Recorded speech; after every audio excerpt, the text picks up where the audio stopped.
Assalamualaikum warahmatullahi wabarakatuh. Bismillahirrahmanirrahim. Alhamdulillahi rabbil alamin. Wa afdhalus salati wa atammu taslimi ala sayyidina Muhammadin wa ala alihi wa sahbihi ajmain. Rabbi shrah li sadri wa yassir li amri wahlul 'uqdatam min lisani yafqahu qawli. Subhanaka la ilma lana illa ma 'allamtana innaka antal alimul hakim. Allahumma akhrijna min zulumatil wahmi wa akrimna binuril fahmi waftah alaina bima'rifatil ilmi wa sahhil akhlaqana bil hilm waj'alna mimman yastami'una al-qawla fayattabi'una ahsanah.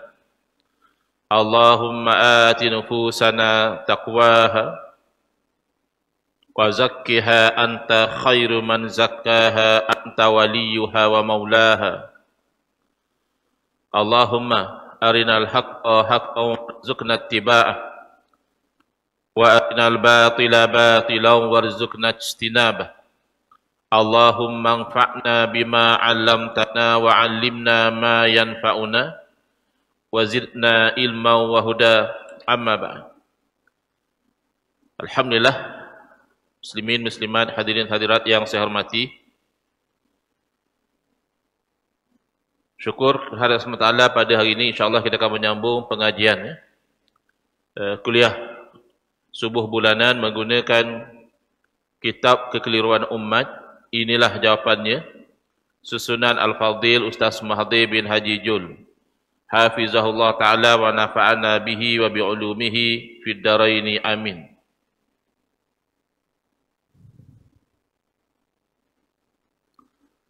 Kita sampai ke muka surat 95, fatwa lengkap tentang Tauhid 3 daripada Darul Ifta' Misriyah, iaitu pusat fatwa Republik Mesir. Pada hari Ahad, 11 Disember yang lalu, sebelah petang saya ada dijemput bersama beberapa orang untuk menyampaikan ucapan ringkas di Seri Perdana di hadapan Yang Amat Berhormat Perdana Menteri dan juga tetamu-tetamu yang lain. Jadi saya diberi masa dalam 7 minit. Saya cek terlajak jadi 12 minit. Jadi antara yang saya sampaikan dalam ucapan tersebut, selain daripada ucapan tahniah, saya mengatakan boleh jadi juga takziah, kerana jawatan yang dipikul oleh seseorang itu dalam hadis Nabi SAW, Nabi memberitahu fa innaha khizyun wa nadamatun yaumal qiyamah. Sesungguhnya mas'uliyah, tanggungjawab yang dipikul oleh seseorang itu nanti akan menjadi satu kehinaan dan juga penyesalan pada hari kiamat. Illa, kecuali. Jadi saya katakan yang normal itu adalah menyesal. Yang exceptional itu dia adalah yang terkecuali, tidak menyesal. Illa man akhazaha bihaqqiha wa adda ma alaihi fiha. Kecuali orang yang mengambil amanah tersebut dengan haknya dan menunaikan apa yang wajib ke atasnya pada amanah yang dipikul itu. Lalu saya beritahu lagi, saya cadangkan supaya beliau tidak memfokus kepada mengekalkan kuasa. Kerana hakikatnya yang memberikan kerajaan atau menarik kerajaan daripada seseorang adalah Allah Subhanahu Wa Taala. Jadi dia yang meletakkan Datuk Seri, saya kata, pada kedudukan ini sekarang. Dia juga nanti bila sampai masanya akan mengalihkan. Jadi tak perlu fokuslah. Saya cadangkan fokus kepada meninggalkan legasi yang baik. 5 perkara saya cadangkan. Yang pertama adalah supaya beliau dikenang sebagai orang yang berjaya mengekang ekstremisme dan mengembalikan intelektual Islam. Dan 4 lagi cadangan yang lain. Tapi ada kaitan dengan tajuk kita pagi ini, cadangan yang pertama. Jadi saya perincikan sedikit antara langkah-langkah yang boleh dilakukan untuk mengekang ekstremisme ini adalah membuang pengajian Tauhid 3 yang mana masih tersisa dalam silibus-silibus itu, dibuang. Kerana ianya telah dikenal pasti sebagai punca kepada ekstremisme, bahkan juga boleh jadi kepada terorisme. Jadi ada yang marahlah, ada yang tak sukalah dengan cadangan itu. Bahkan ada saya lihat orang buat posting, kata dia Ustaz Engku menghasut PM10 supaya buang Tauhid 3. Padahal dalam musyawarah muzakarah fatwa antara mufti-mufti pada tahun 2014,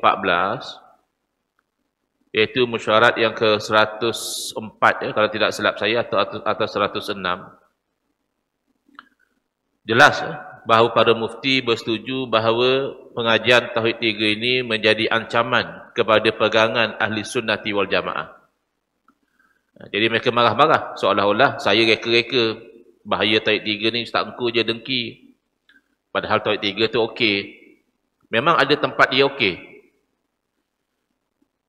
Bahkan ada yang sampai cakap ni sebelum daripada Al-Imam Ibn Taymiyah sudah ada ulama-ulama salaf yang menggunakan istilah rububiyah, uluhiyah dan sebagainya, tak ada masalah. Masalah Tauhid 3 bukan pada rububiyahnya, pada uluhiyahnya tidak. Masalahnya adalah pada implementasi yang salah kepada konsep rububiyah, sehingga didakwa kononnya orang musyrik juga ada tauhid rububiyah. Padahal syirik dan tauhid itu dua benda yang bertentangan. Kemudian salah implementasi konsep tauhid uluhiyah itu dengan mempertikaikan amalan tawassul, menyebut nama orang soleh, menyebut nama Nabi dalam doa selepas kewafatan mereka, dan menyempitkan makna tabarruk ambil berkat, dan bahkan mensyirikkan dengan makna syirik akbar, syirik yang orang tu jadi kafir, terkeluar dari Islam, amalan al-istighasah, meminta pertolongan kepada para nabi, para wali, kerana alasannya mereka telah meninggal dunia. Dan yang ketiga, tak ada masalah tentang al-asma' was sifat. Kita dalam sifat 20 pun belajar nama-nama Allah, belajar sifat-sifat Allah. Yang jadi masalah bertopingkan nama al-asma' was sifat ini dipromosikan cara memahami ayat-ayat mutasyabihat dengan cara yang melanggar ketetapan ayat yang muhkamat, sehingga membawa kepada elemen tashbih, menyerupakan Allah Ta'ala seperti makhluk, ataupun tajsim, memberi gambaran bahawa Allah Ta'ala itu satu jisim yang berada pada satu tempat. Jadi ini yang tertolak, kerana mereka mendakwa lagi kalau kita itu beriktikad bahawa Allah Ta'ala wujud tidak bertempat, bukan Allah itu bertempat duduk di atas makhluknya yang bernama Arash, maka kita itu dituduh kafir, halal darah dan boleh dibunuh. Jadi di situ masalah dengan Tauhid 3. Pertama, menyamakan orang kafir sama seperti orang Islam, kata dia. Orang kafir pun sembah berhala pun bertauhid. Yang kedua, menyamakan orang Islam seperti orang kafir, walaupun dia mengucap 2 kalimah syahadah, walaupun dia solat, walaupun dia puasa, zakat dan sebagainya, tapi oleh kerana dia mengamalkan tawassul, tabaruk dan istighasah, dia hakikatnya musyrik, halal darahnya. Ini masalah. Dan yang ketiga, pergi kepada menyamakan Allah Subhanahu Wa Taala seperti makhluk. Kadang-kadang kita menolak yang demikian itu, mereka menuduh kita menolak Quran dan hadis, lalu kita juga dikafirkan. Jadi lihat bagaimana fatwa tentang Tauhid 3 daripada Darul Ifta Al-Misriyah. As-soal, ittala'na ala talabil muqayyad kaza hunaka syabun fi ihda qura muhafazatil bahirati yaqumu bi takfiri kulli ahli al-qaryati bihujjatin annahum yatawassaluna bin nabiyyi sallallahu alaihi wasallam fi du'a ila Allah ta'ala wa yatabarrakuna bi ziyarati maqami sayyidina al-Husaini alaihi salam wa yadda'i anna kulla man yaf'alu dhalika yakunu minal musyrikin alladhina kanu yu'minuna bi tauhidir rububiyyati wa la yu'minuna bi tauhidil uluhiyyah. Fahal hunaka anwa'un litauhidi wa hal kana al-musyrikuna muqirrina bi tauhidir rububiyyah wa hal tawassulu bin nabiy sallallahu alaihi wasallam wa tabarruku bi ziyarati maqamatil awliya'i yu'addu syirkan kama yaqulu. Jadi soalan kepada Ustaz Fatwa tadi adalah, ada di sana seorang pemuda di salah sebuah perkampungan di daerah Al-Bahirah, yang mana pemuda ini dia mengkafirkan seluruh ahli kampung tu. Dia kata orang kampung dia itu kafir. Kenapa pula dia kafirkan? Sedangkan ni orang ni mengucap sembahyang, puasa, pergi masjid. Kerana hujahnya adalah mereka ini ketika berdoa, mereka bertawassul dengan Nabi SAW. Sedangkan bertawassul dengan Nabi SAW di dalam doa itu adalah ajaran Nabi. Nabi SAW yang ajar. Apabila datang satu orang buta, ingin supaya didoakan agar matanya sembuh dari kebutaan, Nabi SAW mengajar orang buta itu supaya pergi berwudu, kemudian solat 2 rakaat, kemudian berdoa, Allahumma inni as'aluka, ya Allah aku memohon kepadamu, wa tawajjahu ilaika binabiyyika Muhammadin nabiyyir rahmah, dan aku bertawajuh menghadap kepadamu dengan nabimu Muhammad, nabi rahmat. Nabi yang ajar supaya dalam doa sebut nama baginda. Jadi dakwa mereka, oh, tak, itu masa Nabi SAW masih hidup. Yang kita bincang ni, kalau Nabi SAW dah wafat, dah tak boleh. Maka tak boleh itu apa? Haram. Haram tu hukum. Mana dalil? Mana dalil daripada Quran, daripada hadis, atau ijma', atau qiyas yang menunjukkan bahawa kalau tawassul dengan orang telah meninggal dunia itu haram? Tidakkah tawassul itu menyebut sesuatu yang mulia? Mereka menerima kalau dalam tawassul menyebut amal soleh boleh. Kita tawassul dengan amal soleh kita, ya Allah satu masa dahulu aku pernah buat begini-begini, kalaulah itu amal soleh di sisimu ya Allah, sembuhkanlah aku daripada penyakit, ya, angkatlah bala yang sedang menimpa negeri kami ini dan sebagainya. Boleh. Kerana amal soleh itu mulia. Adakah lebih mulia amal soleh kita berbanding dengan Nabi SAW? Dan adakah Nabi SAW hanya mulia ketika baginda masih hidup, lalu hilang kemuliaan baginda selepas baginda wafat? Tidak ada dalil yang mengatakan kalau suruhan Nabi SAW supaya bertawassul itu hanya untuk kalau baginda SAW masih hidup. Kalau begitu hal keadaannya, tentulah Nabi SAW menerangkan. Kerana sifat yang wajib bagi seorang Rasul adalah tabligh, menyampaikan. Lebih-lebih lagi, mereka ini mendakwa mereka ikut salaf. Dalam akidah ikut salaf. Padahal salaf, sahabat Nabi, Sayyidina Utsman bin Hunayf radhiyallahu anhu, mengajar doa tawassul yang diajar oleh Nabi SAW kepada orang buta. Beliau ajar kepada seorang lelaki di zaman Sayyidina Utsman bin Affan radhiyallahu anhu menjadi khalifah.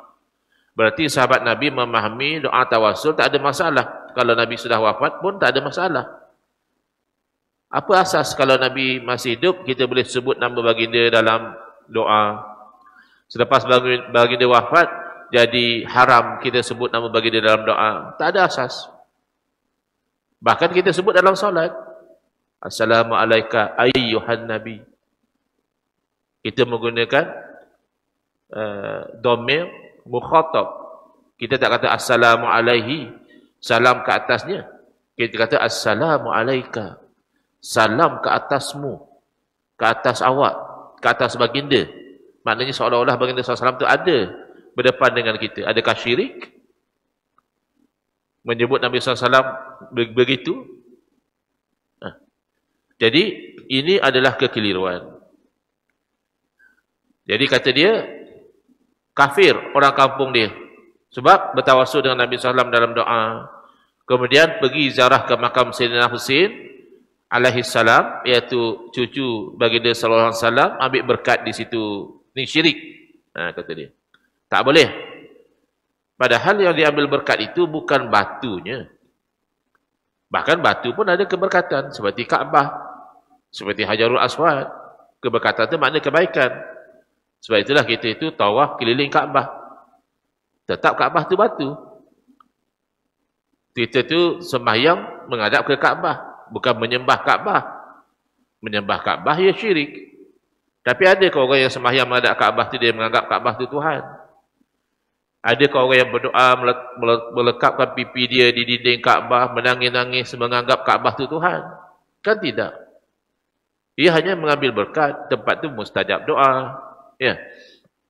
Jadi ini golongan gagal faham. Beza tauhid dan syirik mereka tak faham.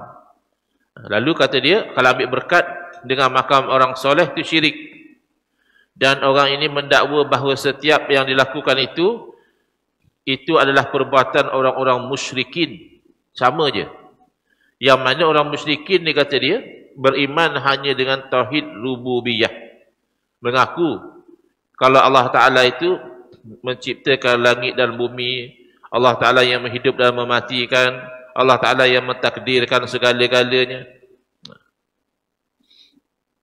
Ada orang jahil, tapi suka bercakap tentang agama, buat video masuk dalam YouTube. Bila kita terangkan hakikat akidah ahli sunnati wa jamaah, yang dikatakan tauhid rububiyah ini, kita gunakan istilah wahdaniyatul af'al. Mengesakan Allah pada perbuatan. Tapi konsepnya samalah. Kalau pun kita nampak zahirnya, manusia yang berjalan, manusia yang berlari, manusia yang minum air, manusia yang solat, manusia yang mencuri, manusia yang merompak. Hakikatnya itu adalah perbuatan Allah. Oh, marah dia. Bukan Allah mencuri, bukan Allah merompak, bukan Allah yang solat. Perbuatan Allah berarti wallahu khalaqakum wa ma ta'malun. Mana Allah yang ciptakan perbuatan itu. Jadi tidak akan berlaku satu perkara baik atau buruk kecuali itu dalam takdir Allah. Kalau berlaku satu perkara Allah tidak takdirkan, berarti syirik, ada kuasa lain. Allah tidak takdirkan tapi berlaku juga. Ataupun Allah takdirkan lain tapi berlakunya lain. Itu mustahil. Buat video, katakan Ustaz Engku mengatakan kalau orang mencuri itu juga perbuatan Allah. Ya betul. Tapi bukanlah Allah yang mencuri. Itulah jadi Jabariyah.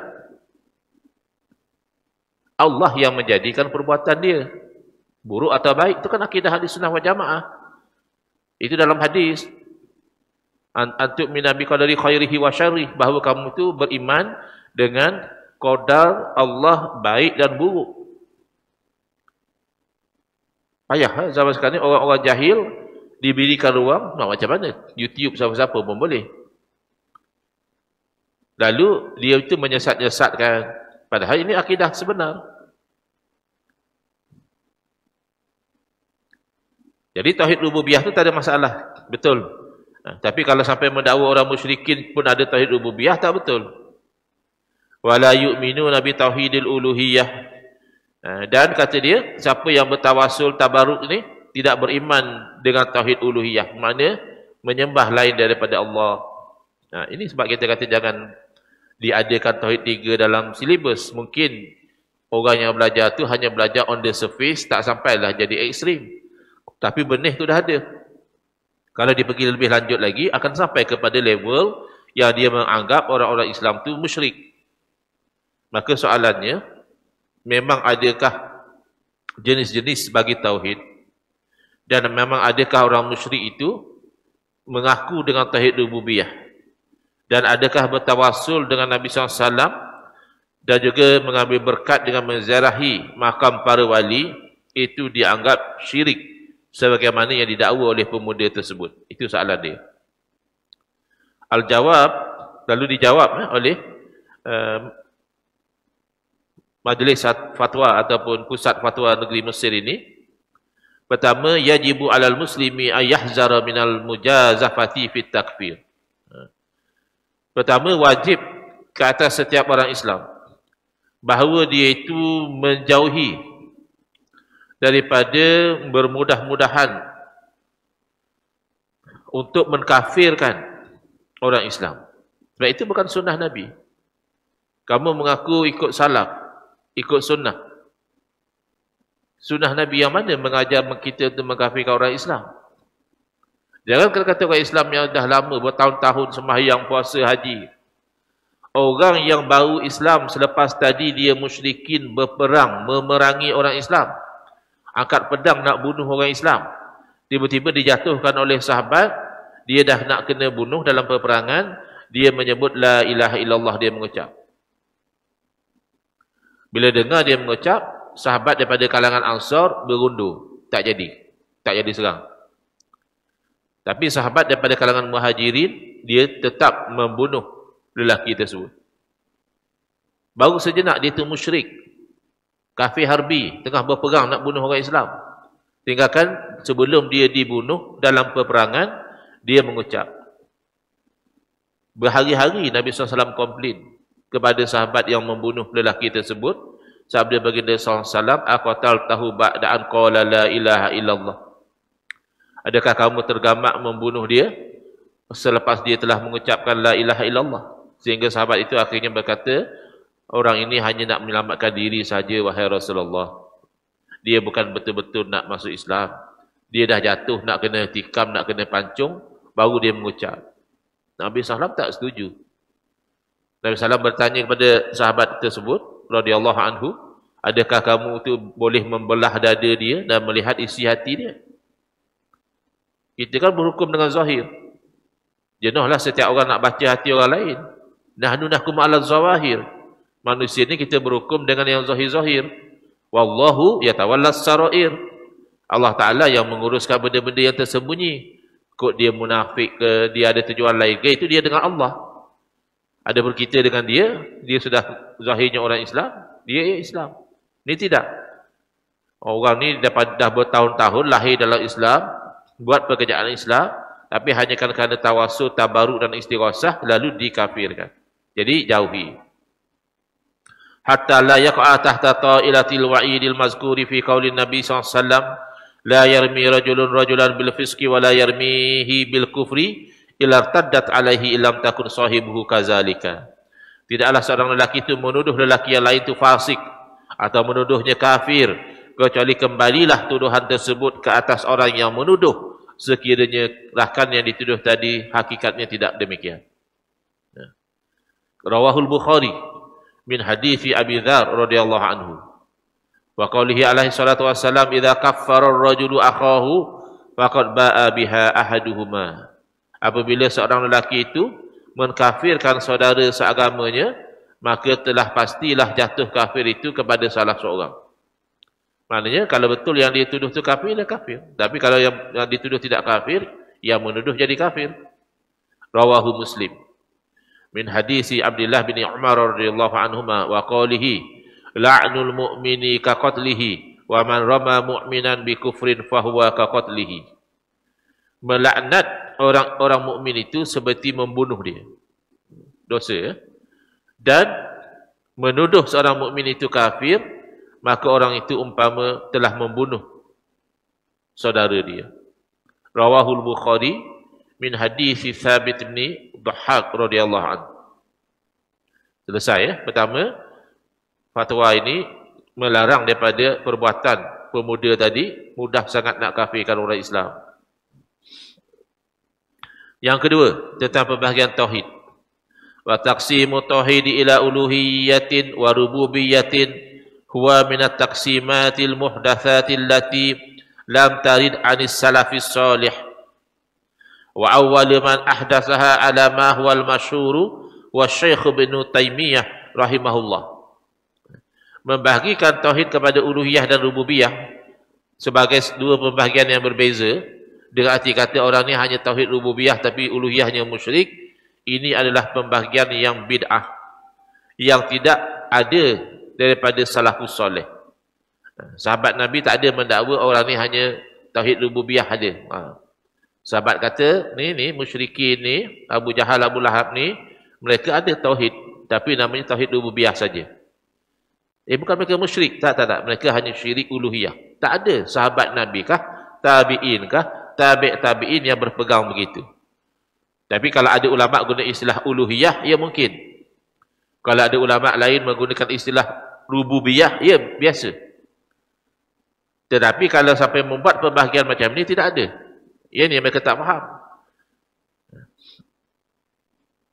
Dan awal-awal orang yang mengada-adakan pembahagian sebegini, mengikut pandangan yang masyhur, dia adalah Syekh Ibn Taymiyah rahimahullah. Jadi kata mereka, oh ini fitnah terhadap Ibn Taymiyah. Kerana ada lagi orang lain guna istilah itu sebelum beliau. Tak penting. Kok beliau orang nombor 2 ke, kok beliau orang nombor 3, itu tak penting. Yang penting beliau telah mengajar dan menyampaikan konsep tauhid yang bersalahan dengan Quran, sunnah dan ijma' ulama'. Itu yang penting. Makanya kita tolak. Summa akhazahu anhu man takallama bihi ba'da dhalika. Kemudian adalah pula orang yang ikut pandangan Al-Imam Ibn Taymiyah ini. Wa hasilu qawlihi fi dhalika anna rububiyyata hiya tauhidullahi bi af'alihi wal uluhiyyata hiya tauhidullahi bi af'alil ibad. Dan kesimpulan daripada pandangan Al-Imam Ibn Taymiyah adalah rububiyah itu adalah mengesakan Allah dengan perbuatannya.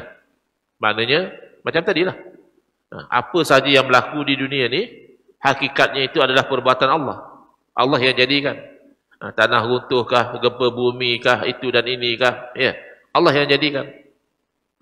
Zahirnya kita katalah tanah runtuh ni sebab struktur tanahnya tak kuat, hujan lebat, jadi bawah tu bergerak, jadi akhirnya runtuh. Itu dari segi sebab musabab. Hakikat, ya, itu perbuatan Allah. Jadi tak ada masalah setakat itu. Wal uluhiyyata hiya tauhidullah bi af'alil ibad. Uluhiyah pula mengesakan Allah dengan perbuatan hamba. Mana hamba itu hanya menyembah beribadah kepada Allah semata-mata, pun tak ada masalah.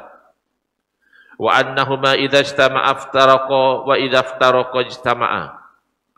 Dan kedua-duanya apabila berhimpun, maka maknanya berbeza. Kalau kita sebut sekali, ya, ini rububiyah, ini uluhiyah. Jadi maksudnya rububiyah dan uluhiyah itu membawa makna yang berbeza. Iftaraqa itu maknanya min haisul makna. Berpecah dari segi makna dia. Wa idza iftaraqa ijtama'a. Tapi apabila disebut asing-asing, disebut rububiyah saja, maka rububiyah itu uluhiyah, ketuhanan. Atau disebut uluhiyah saja, maka uluhiyah itu rububiyah lah, ketuhanan juga. Tapi kalau sebut sekaligus, rububiyah ini maknanya, uluhiyah lain maknanya.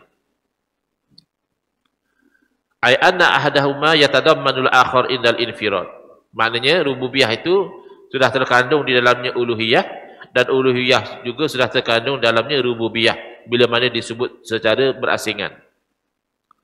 Wa yahtassu bi ma'nahu indal iqtirad. Tapi kalau sebut sekaligus, maka yang ni ada makna yang khusus, yang ni ada makna yang khusus. Wa hadzal kalam, berarti kita kata tak ada masalah. Tengok. Wa hadzal kalam ila hadzal qadri la iskala fihi. Percakapan yang macam ni setakat sekadar itu saja tak ada masalah. Betul. Illa annahu tajawazahu ila za'mi bi anna hadha tauhida wahdahu la yakfi fil iman. Kecuali masalahnya dia sudah melampau kepada mendakwa bahawa tauhid rububiyah saja tidak mencukupi. Wa annal musyrikina muqirruna bi tauhid rububiyah, dan dia melampau lagi bila mana dia mendakwa orang musyrik juga berikrar menerima tauhid rububiyah. Ini bid'ah, sayyi'ah. Ada pula orang musyrik tapi bertauhid, tapi rububiyah saja tak ada, rububiyah pun tidak. Orang musyrik menyembah pada berhala itu kerana menganggap berhala itu boleh mendatangkan manfaat dan mudarat. Dalam surah Hud Allah berfirman, inna qulu ila ataraka ba'du alihatina bisu. Orang musyrik berkata pada Nabi Hud, kami bukan nak berkata apalah, melainkan kamu ini telah dikenakan penyakit gila oleh sebahagian daripada berhala-berhala kami. Jadi memang dia yakin berhala dia itu boleh berbuat sesuatu. Mana ada tauhid rububiyah. wa anna kathiran min tawaifil ummati minal mutakallimina wa ghairihim qad iktasaru alaihi wa ahmalu tauhidal uluhiyah. Kemudian dia mendakwa lagi bahawa ramai umat Islam di kalangan ahli-ahli ilmu kalam dan lainnya itu telah ada tauhid rububiyah sahaja, tapi mereka tidak ada uluhiyah. Musyrik kan? Tak ada uluhiyah, makna sembah lain daripada Allah. Wal qawlu bi anna tauhidar rububiyyati la yakfi wahdahu fil imani huwa qaulun mubtadi'un mukhalifun li ijma'il muslimin. Itu sebab kita suruh keluarkan daripada silibus. Bukan nak menghasut. Dan pandangan yang mendakwa kononnya tauhid rububiyah sahaja tidak memadai untuk keimanan seseorang, ini adalah pandangan yang bid'ah yang bercanggah dengan ijma' orang Islam. Sebelum daripada Al-Imam Ibn Taymiyah, ulama' terima kalau seorang itu mengesakan Allah sebagai Tuhan yang menciptakan, yang menghidup dan mematikan, memberi rezeki, maka dia juga mengesakan Allah dalam menyembah hanya kepada Allah. Tapi kalau dia syirik, dia ada menyembah kepada selain daripada Allah, sembah berhala, sembah itu dan ini, pasti rububiyah dia juga syirik. Tak ada dia hanya rububiyah saja tauhid, uluhiyah syirik, tak ada. Dia ada talazum. Yang mendakwa ni adalah membawa satu pahaman yang bid'ah. Dan bid'ah macam ini sayyi'ah.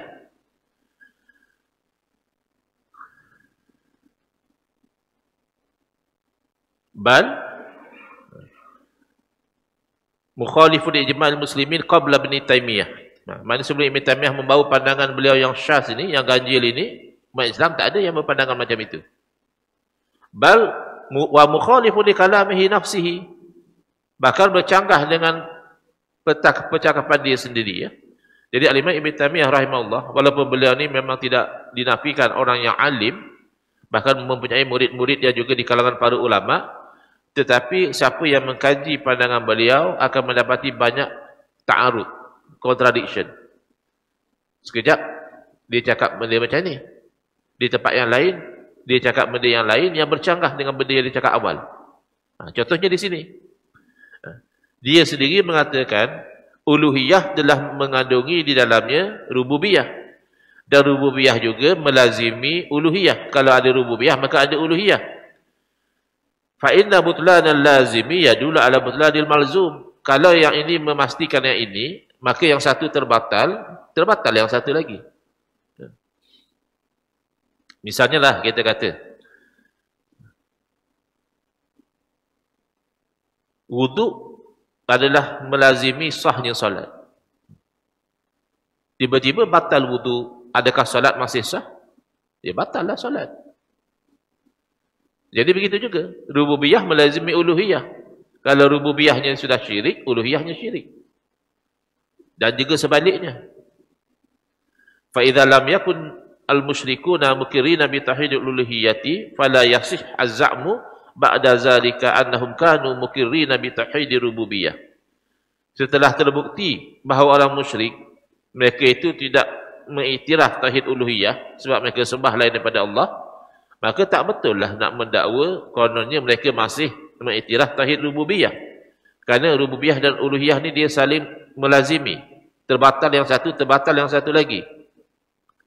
Daruratun tifa'il malzum bitifa'il lazim. Wa idza sahha iqrarul muslimin bi tauhidir rububiyyati fala yajuzu an yudda'a annahum la yu'minuna bi tauhidil uluhiyah. Demikian juga apabila telah sahih pasti bahawa orang Islam itu mengakui akan keesaan Allah dari segi rububiyah, bahawa Allah telah yang menciptakan, yang menjadikan, yang menggerakkan, yang menghidupkan, yang mematikan dan sebagainya, maka tidak harus lagi didakwa bahawa mereka sebenarnya tidak beriman dengan tauhid uluhiyah. Mereka ni yang geng-geng yang tawasul ni, geng-geng yang ziarah kubur ambil berkat ni, mereka ni musyrik sebenarnya. Habis itu mereka mengaku la ilaha illallah, oh itu rububiyah je, uluhiyah dia syirik. Tidak boleh kata begitu.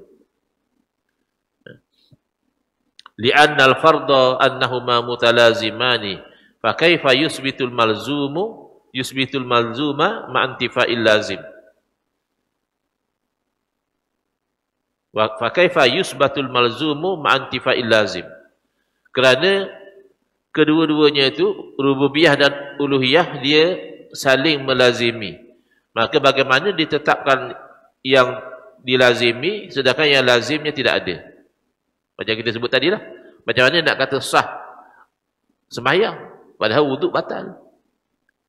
Sedangkan ada wuduk itu, suci daripada hadas itu melazimi sahnya salat.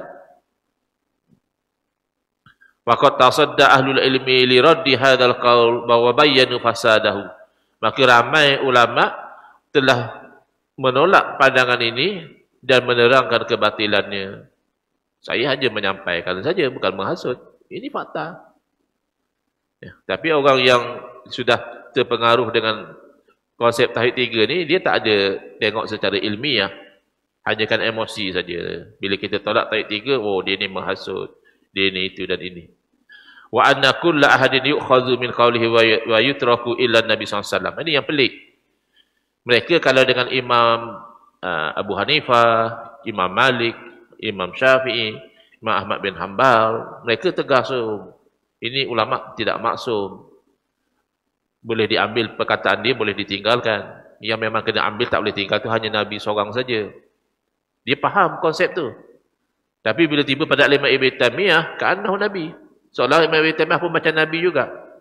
Tak boleh tolak. Kalau Imam Ibn Taymiyah cakap mesti betul. Hatta yang melanggar ijma' pun Imam Ibn Taymiyah lagi betul. Jadi ini bahaya daripada tauhid 3, menyamakan orang musyrik seperti orang Islam, menyamakan orang Islam jadi orang musyrik, dan menyamakan Allah Ta'ala seperti makhluk. Waliyazubillah.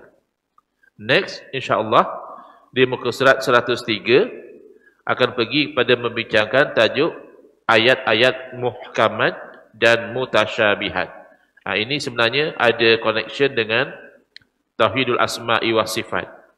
Kerana menggunakan istilah Tauhidul Asma'i wa Sifat ini, natijahnya mereka itu memahami ayat mutasyabihat dengan makna yang bercanggah dengan ayat muhkamat. Ini bawa kepada kesesatan. Waliyazubillah.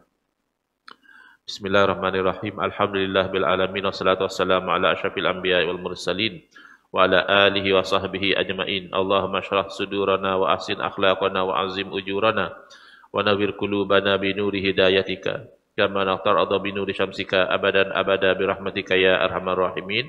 Walhamdulillahi rabbil alamin. Amin ya rabbal alamin wal afu minkum.